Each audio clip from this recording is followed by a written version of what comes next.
Hi, my name is Cyril Lebas. I work at FuturFusion as a support engineer. Today I'm going to show you how to migrate VM from a vSphere environment to FuturFusion Cloud. So the first things that I have open on my top left here is Migration Manager. So Migration Manager is the tool we are going to use to help you going through your migration. Here on the right, you might be familiar with it's a vSphere environment. It's a lab environment where I'm running vSphere 8 and also a couple of VM to show the demo.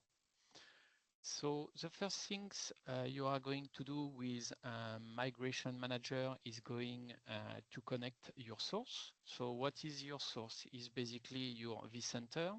We can connect different vCenter on Migration Manager, and they can have as well a different version, for example, version 7 and version 8. So I'm going here to create a source just to show you how it looks like. So here you define a name, your source type, you type your endpoint, that is gonna be the IP or FQDN, username and password, and then click on submit. You will get a pop-up with a server certificate fingerprint, then you can automatically add it to the connection. Here, in my case, is already connected with my administrator account on my lab. Regarding the targets, so the target is going to be one of your Incus cluster running on FF Cloud. So here I have connected my Incus -1 cluster. So regarding the settings, what you are going to define is the target type, so Incus here. Regarding the authentication type, so in my lab, I have set up the TLS, but in your environment, you may have configured Incus cluster with OIDC, for example, if you have plugged your Active Directory, and then you define the endpoint and click on submit to do the connection. So here I'm connecting with TLS. Regarding the instance, so the instance will be basically the inventory of your vCenter. So here he has go through all of my folder and basically build the inventory of all of the VM currently running on my vSphere. Okay, so you can see here the location and also the OS version that is basically reported by the metadata on vSphere or VMware tools when you click on a VM. Regarding networks, so how it works, basically, if you click here, you can see I have got my VM network that can be seen here on my network configuration for vSphere. And then you are going to map it to an existing network on Incus side. So in my case, I have defined a prod network on my Incus side to basically migrate my VM to that network. You can see as well as the instances. So based on that network, is going to discover all of the VMs that have got a NIC on that specific network. So now it's time to create a batch. So what is a batch? Is basically you are going to select the VM you want to migrate. So in a customer environment, you are going to have multiple VM, probably 100 or 1,000 of VM. So that's where you are going to create a batch to be selective for your migration.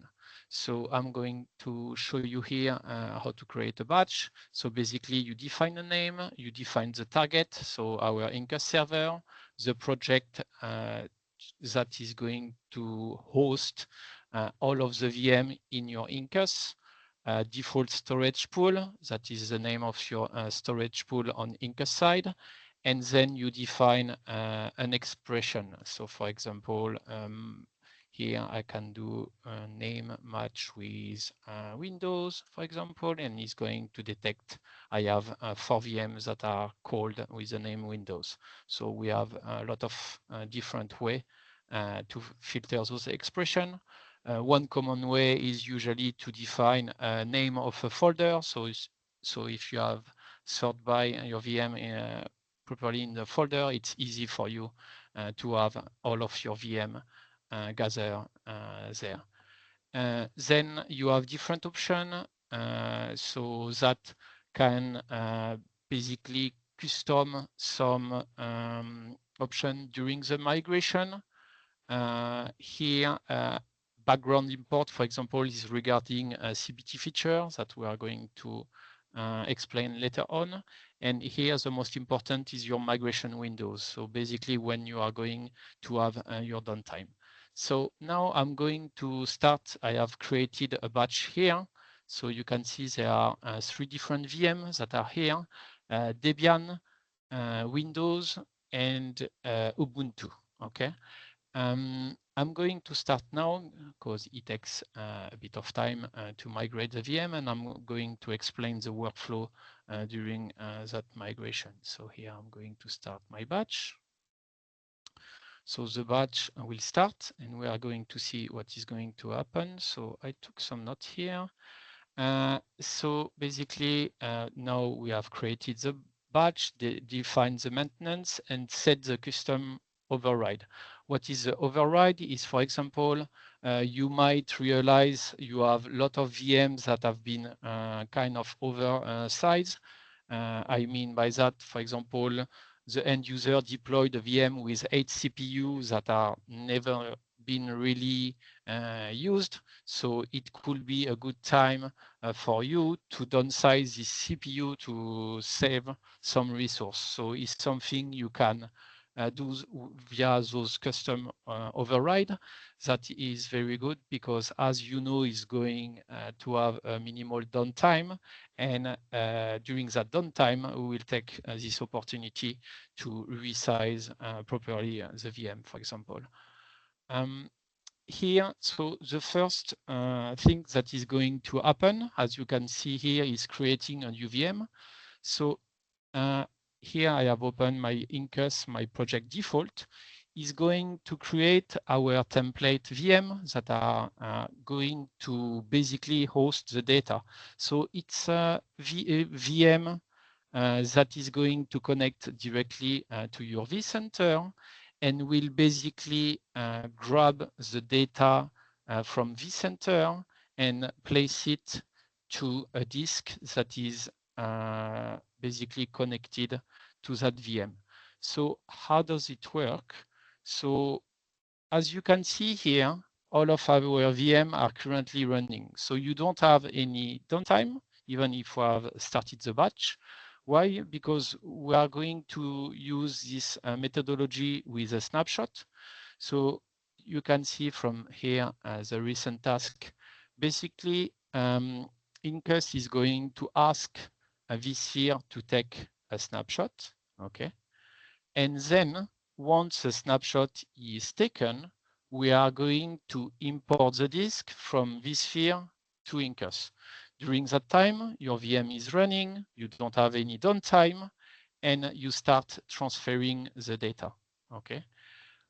What is going to be the next step once we have basically transferred when we have transferred the first data, we are going to delete the initial snapshot, okay, on vSphere side, and we will wait the next path. So what is the next path? For example, let's say we have started the batch on Friday because we want to migrate 100 VM, and we are doing that on Friday because we want already to transfer the data to Incus, okay, without having a downtime. Then our maintenance window that we have defined in the batch is basically where we are going to have the downtime. So for example, in my case, if we go back to my batch here, I have defined my maintenance window at at 8:35. Okay, so now the data are going to be transferred, and once is going to finish the transfer, so there are two cases. If your maintenance window hasn't started, it will be on idle, and after 1 hour, it will take a new snapshot.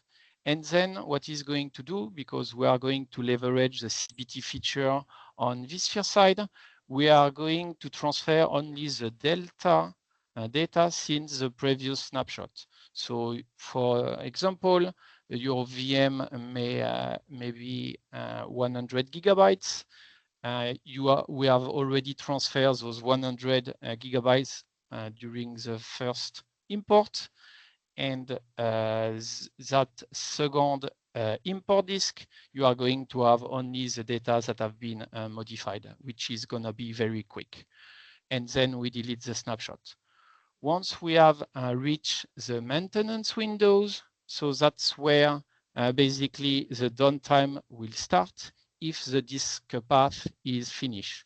So the first step is going to be basically Incus will ask. So you can see here, we have finished here our first path here. So it's going to remove now the snapshot. And because we have reached already the maintenance window, so is going to proceed to the next step. Okay. So you can see here my Debian demo VM. I have set IP static IP here for this specific VM as well to show you how we are going to bring the IP configuration along the MAC address to Incus, which is something that earlier our customer have asked us, something that was critical for them. It was bring the IP configuration and also the MAC address in a scenario where they are using a DHCP. Okay, so here and now you can see Incus has asked to initiate the shutdown of the guest.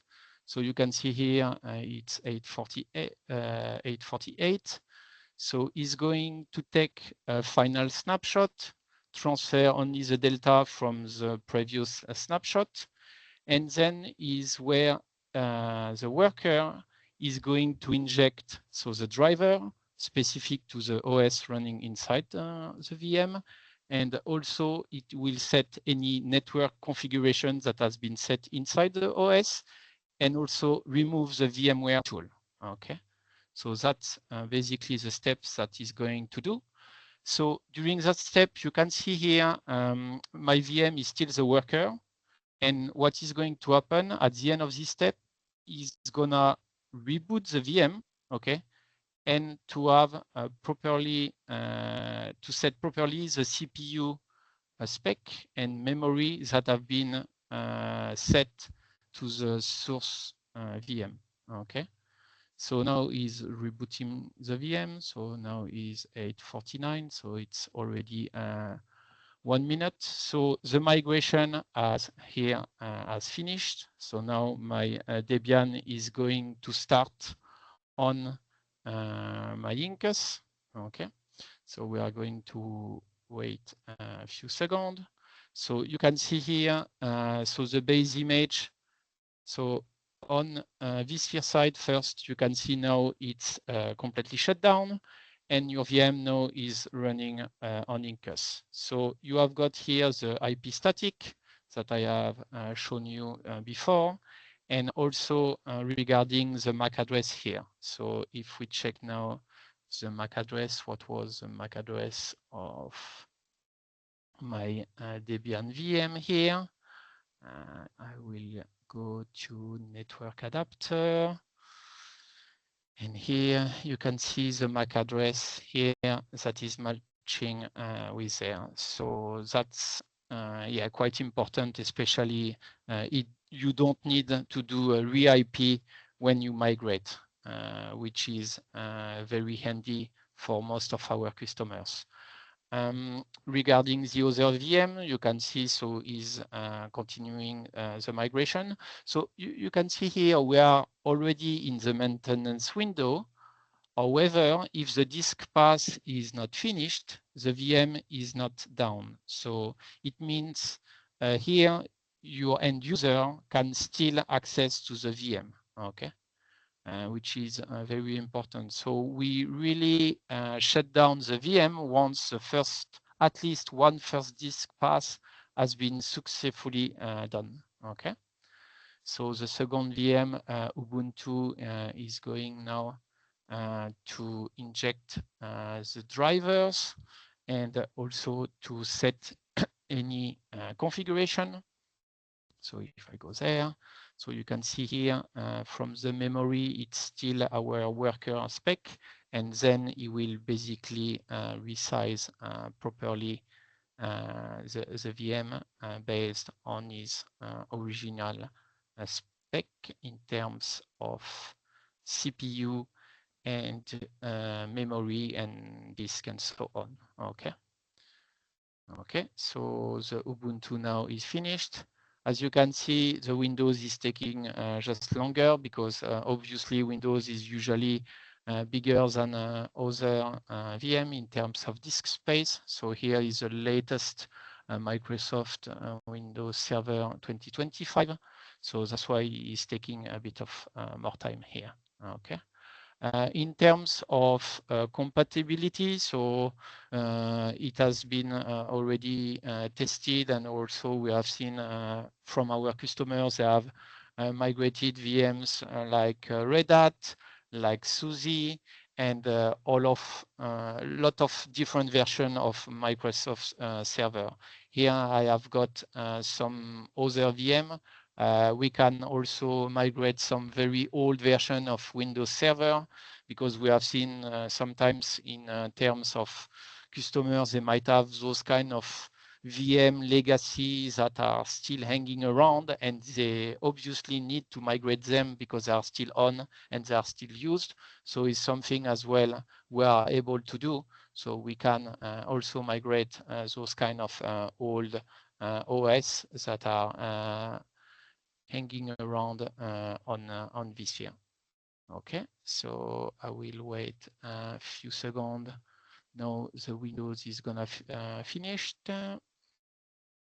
So the Ubuntu you can see now it got an IP, and also we have got here the MAC address, and now it's gonna be the last one is gonna be our Windows.